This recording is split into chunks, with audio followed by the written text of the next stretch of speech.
If you want to communicate with someone on the other side of the world, it's relatively easy. You simply pick up the phone and talk to them via satellite instantaneously. However, if you lived in Adelaide, South Australia back in 1870, it might take you more than 3 months to communicate with someone in, say, London, because you had to send a letter via ship. And then, between 1870 and 1872, something remarkable happened here in Australia. They built the overland telegraph line between Darwin and Adelaide. It consisted of 36,000 wooden poles with wires stretched between them and 12 repeater stations. This one is the middle station in Alice Springs. And because of these, it was now possible to send Morse code messages from Adelaide to Darwin and then to the rest of the world in just a few hours.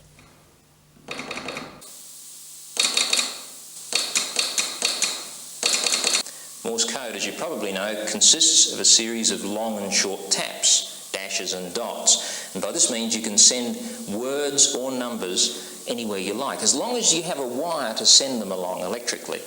That little buzzer in there brings messages into the Alice Springs telegraph station. And the idea of the curved wooden box is to amplify that sound so that if the operator's sitting here and dozing off, it wakes him up. His job is to send that message exactly down the wire to the next repeating station. Because you see, as a message passes along a wire, it tends to get weaker.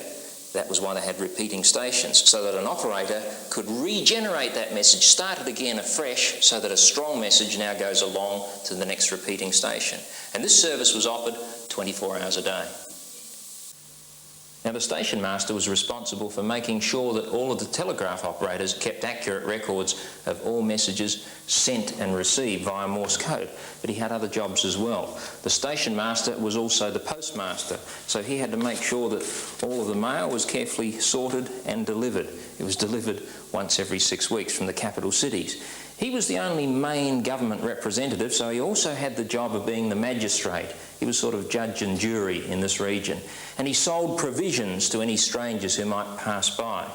And maybe the most difficult job of all was acting as doctor. If somebody fell sick, it was his job to get information from a doctor in Adelaide via the telegraph and then to try and carry out any emergency procedures that were needed.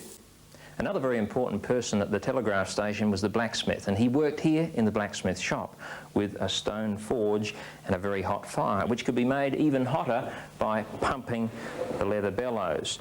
In fact, that fire could be made so hot that it made metal soft enough to bend and flatten out. And one of his jobs was to keep the horses well shod.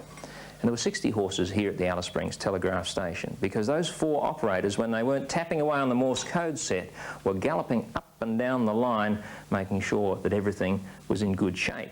But this is not the only job that the blacksmith had. He was also responsible for all of the livestock here at the station, and at one stage they had 300 cattle, 200 sheep and a flock of goats, and he had to keep all of the farm equipment and tools in good running order. That included wagon wheels. He was a busy person. This is the Powerhouse, another important building at the telegraph station.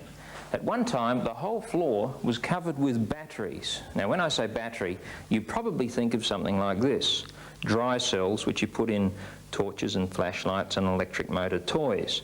But batteries come in other forms as well. These are batteries. They're wet cells, glass tanks filled with acid with electrodes dipping into the acid. Car batteries today are still something like this. A single one is called a wet cell. Connect a whole lot of them together and you have a battery of wet cells.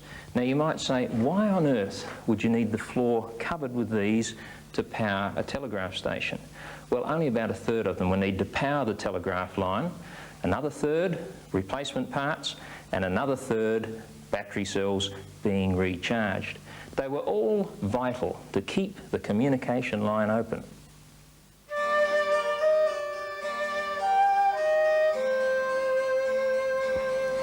The station master lived in this house together with his wife and children, and they were helped by a full-time cook who prepared all the meals and a governess to look after the children.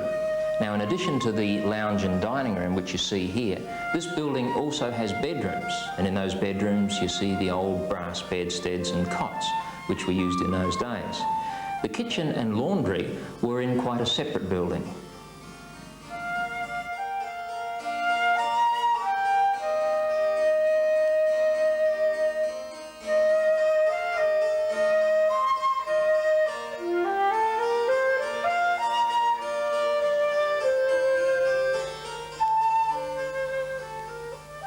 So here at the Alice Springs Telegraph Station, we had the station master and his family, the cook, the governess, the blacksmith, and 4 telegraph operators. A small community of people, pioneers living in the outback, helping the people in the cities down south to keep in touch with the rest of the world. Curiosity.